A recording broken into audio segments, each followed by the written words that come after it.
Hi, my pickles. My name is Sarah, Pearls of Wisdom and Food. Stop it. Just stop it right now. You want to put a lid on this. This is Monday after Thanksgiving. And you want to be able to get out of this months and months long season without getting into trouble. Now, I did a True Confessions on Thanksgiving. I think it was Black Friday, and a few of you posted what you had on Thanksgiving, what extra, what nummy, and that was great. And the good part is that if you get right back on track, if those people that told me what they had got right back on track on Friday and had a good abstinent day and also weekend. So as we get into today, Monday, the Monday after Thanksgiving, we're still going to be going strong. And, you know, I had some temptations, like most of us might have had, and on Thanksgiving, as I do every day, but especially on Thanksgiving, when you sit at the dinner table at somebody's house as a guest, and there's pies all over the table, you know, when they pull them out after. And so while somebody's scraping and loading the dishwasher, you're sitting there and the pies are beginning to talk to you. And I don't think all parts of the pies talk to me. I think the crust talks to me. Yeah. I mean, what person didn't love a Crisco-made crust back in the old days? And then one time I think I had an all-butter-made crust, and it was like, oh yeah, this is heaven. But I don't mean to trigger you. And so as we go along, now what is today? Today is the 28th of November, okay? So we want to be abstinent and as clean as we can with our choices. It's not easy. I know, because I'm a card-carrying food addict. And, you know, I've put on a few pounds in the fall, and I don't like this. And so I've done some major to minor tweaking in my everyday food plan, because obviously if it's my everyday food plan, now I know that I am doing some intense Pilates work, and I think that some of the body does build muscle, and that part's cool, but I can't use it as an excuse. I know that I eat an awful lot of vegetables.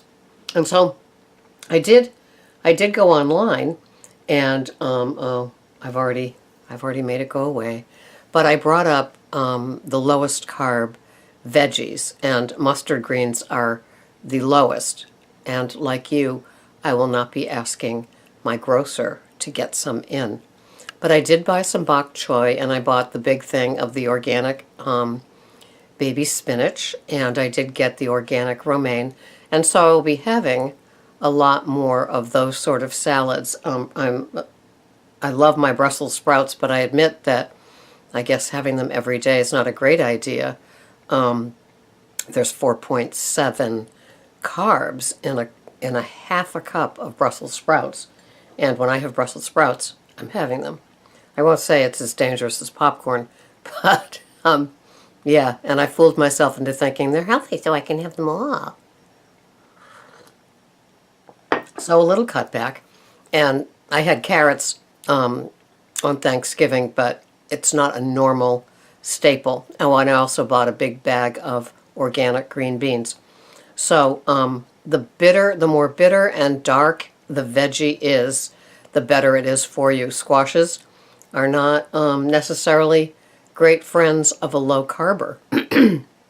Although I've had them, and I've made that butternut squash soup. But those things have to be had in limits. And so that's and broccoli, some organic broccoli. I need to get some organic broccoli. And so that's the deal with me, with my food. And, that's my true confession. You know, I had too much at the table with the veggies. And when I said I'm addicted to veggies, you know, I didn't think they had quite the impact, but they do. So I am going to be changing my macros up a little bit. It's going to be more like 60 to 65 fat and try to keep it at 15 for the carbs. So what's that? That is 80, and then 20% protein. So it'll be 65, 20, 15, and we'll see how that goes. And I was liberally using my coconut oil and my Kerrygold butter and my avocado oil and my macadamia and my flaxseed oil, and having 2 bulletproof coffees every day. So I've knocked off the second bulletproof, and that will just be 1 tablespoon of heavy whipping cream, organic, and so it'll be a muddy sort of thing. Well, maybe I'll add some coconut almond milk. So just a little tweaking, and of course, you know, I looked up what happens when you gain weight on keto, and the lady said, well, if you're smaller now and you're still eating the same amount you ate when you were bigger, and it's like, oh, yeah, I guess that's me. So anyway, just cutting back a wee bit, and because I'm not eating grains or sugars, and unless dreams count, I guess, when I have a dream that I do. So anyway, I don't want a messy Monday, and I want to tackle these 3 pesky pounds, as my best friend Pickle Joyce always talks about. I want to get those taken care of before they invite friends to stay over, squatters, as it were. And so that's my deal here. I'm keeping my routine the same, still walking a number of miles every morning, still doing my Pilates later on in the day for 20 to 40 minutes.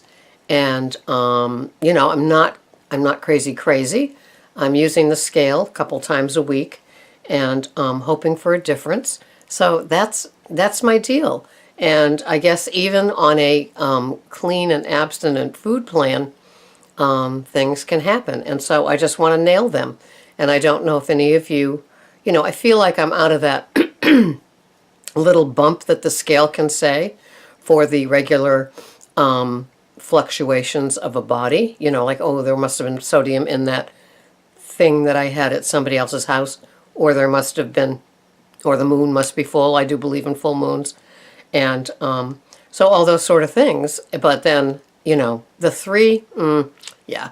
1 to 2, okay. But just wanted to let you know that this is what happens for me as well. So I'm committing to you guys here, and I'm very glad that I did not make a dessert and bring it to the Thanksgiving table, because I'd probably have some guilties about that, but I don't have to today because I didn't. And I so appreciate all of you that did say what you had and how it went. And I love Millie's too. Millie had wonderful non-traditional Thanksgiving foods. And then she found some ice cream that her daughter, I think, had left in the deep freeze. It's like, oh no.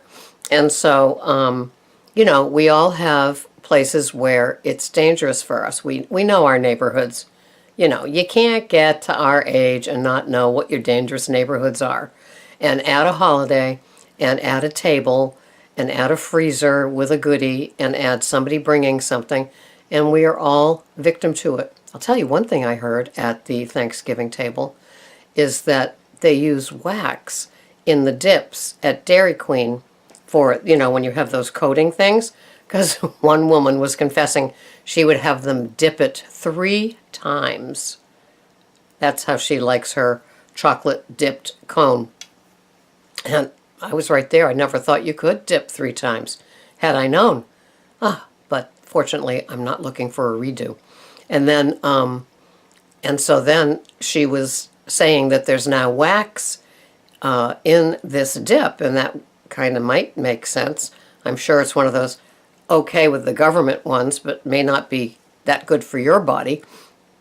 And then the other, her daughter said, yeah, and you know, Jimmy's, the colored ones and the chocolate Jimmy's, they also have wax coating on them. And so, wah. I didn't look up the ingredients yet, but I just wanted to let you know that you can learn things over the Thanksgiving table that you weren't expecting to learn. So some other people out there at that table were paying attention to food all along. Who knew? So, hope it's not a messy Monday. If it is, you can have your true confessional down below, along with your commitment for the day, the rest of the week, the rest of the eating, feeding season, whatever you need to do to get yourself straight back on track, because that's where we all want to be. We don't want to have that FOMO, fear of missing out, and grabbing those cookies and shoving them in so fast that we're not even enjoying them. So if you have to have somebody's cookies, put them in a little baggie, bring them home, get in your jams, make yourself a nice spot of tea or decaf coffee, and enjoy them as they're meant to be enjoyed, instead of shoving them in and then shoving in another, and then realizing you didn't have that one and shoving that one in too, and kicking off your brain and your season. I don't want to see you have to do that. I don't want to do that. I didn't want the insides of that pumpkin pie. You know, as you can tell, I'm having trouble with Brussels sprouts. So look what happens. Anyway, have a wonderful day. Make it a non-messy Monday. Come on. You can do this. Stop it. Susan Powder couldn't come around and say, stop it. Stop the insanity for me. I tried to call her. Heck, it's 3:42. You think she'd want to come? You know, winter on Cape Cod? Who wouldn't want to be here at 3:42 in the morning? Have a wonderful day. Thank you, my pickles. Bye-bye for now.